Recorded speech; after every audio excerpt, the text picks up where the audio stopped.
ऐसे ही पिटोगे जैसे बरेली के अंदर पीटे गए हो। जहन्नुम में जाने का टिकट का रास्ता पैदा कर देगा। डर है सरकार को, खौफ साफ नजर आ रहा है कि सरकार खौफजदा है मुसलमानों। हम आई लव मोहम्मद बोलेंगे, अगर हमसे कोई दिक्कत है तो टकरा ले। ये दंगा नफरत करके लोगों को तोड़ रहे हैं। इतना तो कम से कम राहुल नहीं करेगा कि नस्लों को चाहे हिंदू मुसलमान को लड़ा देगा। सेंट्रल गवर्नमेंट के अलायंस से ही तो चाहे जो गुंडागर्दी करा होगा, अकेले तो स्टेट नहीं कर देता है। सेंट्रल गवर्नमेंट भी तो करती है। दिल्ली दंगा हुआ, स्टेट गवर्नमेंट और सेंट्रल गवर्नमेंट मिल के करी थी। सरकार को डर हो गया कि मुसलमान आई लव मोहम्मद करने लगा तो पूरा 25 करोड़ या 14 करोड़ जो है सड़क पे आ गया, तो सरकार की नींद हराम हो गई है। पहले तो जनता में डिस्प्यूट करा रहे थे, अब सड़कों पे पता चल गया कि ये जो मुस्लिम युवा हैं, मुस्लिम नस्लें हैं, जब ये आज़ादी की लड़ाई के लिए जब छेड़ देंगे जंगे आज़ादी तो मुश्किल है इनको फिर हम लोगों से बच पाना। तो डर गई है सरकार, इसलिए अपनी पुलिस को आगे कर रही है या नस्लों को बंद कर लिए है, मुस्लिम की नस्ल कसी कर रही है, FIR कर रही है या मार रही है, झूठे चार्ज लगा रही है, उसको जेल में बंद कर रही है। बस डर है सरकार को, खौफ साफ नजर आ रहा है कि सरकार खौफजदा है मुसलमानों। सरकार जो है डिस्प्यूट कर रही है, डिस्क्रिमिनेशन कर रही है जनता के बीच। लेकिन हमको ना आई लव राम से दिक्कत है, ना आई लव कृष्ण से दिक्कत है, मगर हम आई लव मोहम्मद बोलेंगे, अगर हमसे कोई दिक्कत है तो टकरा ले। उनको पता नहीं है जितना ये देश वीर जवानों का है, मजदूर किसानों का है, ये मुसलमानों का भी देश है। और जब आवारागर्दी संसद में करेंगे, मुसलमान हमेशा आते रहेंगे, आएंगे सड़क पर और सबक सिखाएंगे उनके दमनकारी सरकार के खिलाफ। युवा को गोली चलाने का या उसको उग्रवादी कर देने का हमेशा से हुआ। पहली बार जब आजाद हुआ था हिंदुस्तान, आप देखे हो आसाम में जब आंदोलन चल रहा था, एक कलेक्टर आया, जबकि वो भूखमरी के रोजगारी के खिलाफ कर रहा था आंदोलन, एक आया कलेक्टर और उसको हिंदू मुस्लिम करके दंगा करवा दिया। तो ये इनकी आदत हो गई है, किसी भी आंदोलन को हिंदू मुस्लिम करके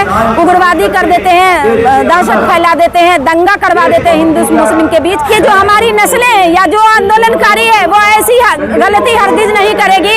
इनके जैसे हमारे देश में RSS है, कहीं श्रीलंका में LTT है, कहीं SIA है, कहीं ISI है, कहीं इस तरह के संगठन हर सरकार बना के रखती है कि अपने फायदे के लिए वो चीजें भीड़ भेज के जो उनके पीछे आता है वो दंगा फैलाते हैं। जनता का या आंदोलनकारी का कोई कसूर नहीं होता, हर दंगा के पीछे सरकार होती है। बाबा लोग तो और चोर गुंडा लुटेरा है, बाबा लोग तो आश्रम चलाता है, लड़कियों का धंधा करता है, नशे का कारोबार है। बाबा लोग तो खुद देश को गंदगी में डुबो रहा है, नस्लों को नशा करा रहा है, लड़की का धंधा करके तो नस्लें खराब कर रहा है। सबसे जो ये काले कानून जितने हैं, जो आंदोलन जीवी है, जो शाहीन बाग है या जितने भी आंदोलनकारी है, ये कम उम्र के लड़कों को नशा का कानून बना दिए, 1 फ्री है, होम डिलीवरी है, और इस तरह से नशा को आम कर दिया, लिव इन रिलेशन बना दिया है। मतलब पूरे यूज कर रहे हैं कि नस्लें खराब तबाह हो जाए और जनता दादागिरी, वो सरकार दमनकारी दादागिरी करती रहे, कोई बोले नहीं सरकार के खिलाफ। जब हमारी नस्लें, हमारे युवा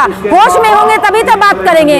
उनका तो दिमाग को नशा से और लड़कियों से बर्बाद किया जाए, यूट्यूब से बर्बाद किया जाए। देखिए वो जो युवा थे सोनम यानचू, दोष किसी का नहीं है। अगर वो आजाद स्टेट मांग रहे हैं तब भी आपको, अगर सरकार को नहीं भी है पसंद, तब भी वार्तालाप होगी। वहाँ भी जो हो रहा था लेह लद्दाख में, वो आंदोलन सिर्फ उनको आजाद स्टेट चाहिए तो आप बात करते बुला के, ना कि पुलिस से गोली चलवा देते। अगर कोई कहता है तो न राहुल गांधी कम दिमाग के हैं, न भारत के युवा कम दिमाग के हैं। भारत के युवा को लगता है कि ये तरक्की की तरफ जाएगा जैसे पहले कांग्रेस तरक्की की तरफ था।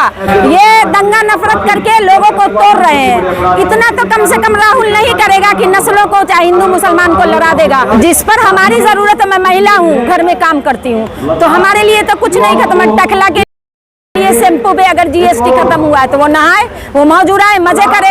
औरत के लिए या जनता के लिए कोई ऐसा फायदे का चीज नहीं लेके आए हैं। अगर लाए हैं तो वो GST करे ही क्यों, इतना दिन से लूटे क्यों?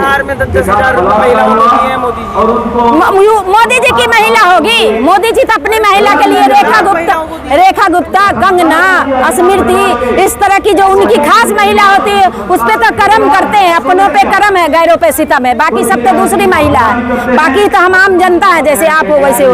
आपके घर में मिला, आपकी मम्मी को मिला, हम तो बिहारी हैं, हमारे घर में बिहार की औरतों को तो मिला है। तो बता तो रहे हैं, जो मोदी जी की औरतें होंगी उनको मिला होगा, ताकि वो स्टेज पर आके दिखाए, जैसे सिलेंडर के जमाने में कहा जा रहा था, या कोई ऐसा चीज हमको घर मिल गया है, हमको पैसा मिल गया है, कोई आके स्टेज पर दिखाए, मोदी जी का तारीफ हो जाए। तो आम लोगों को अगर मिल जाता तो हम सड़कों पे खुशी मनाते, हम झंडा फहराते, सेलिब्रेट करते, मोदी जी को कहते जय मोदी जी, बट ऐसा हुआ नहीं। तब भी तो सेंट्रल गवर्नमेंट को समर्थन तो दिए थे, सेंट्रल गवर्नमेंट के अलायंस से ही तो, चाहे जो गुंडागर्दी करा होगा, अकेले तो स्टेट नहीं कर देता है, सेंट्रल गवर्नमेंट भी तो करती है। दिल्ली दंगा हुआ, स्टेट गवर्नमेंट और सेंट्रल गवर्नमेंट मिल के करी थी, और मिल के निर्दोष को पकड़ के रख ली जेल में, और दोषियों को सजा ही नहीं हुआ।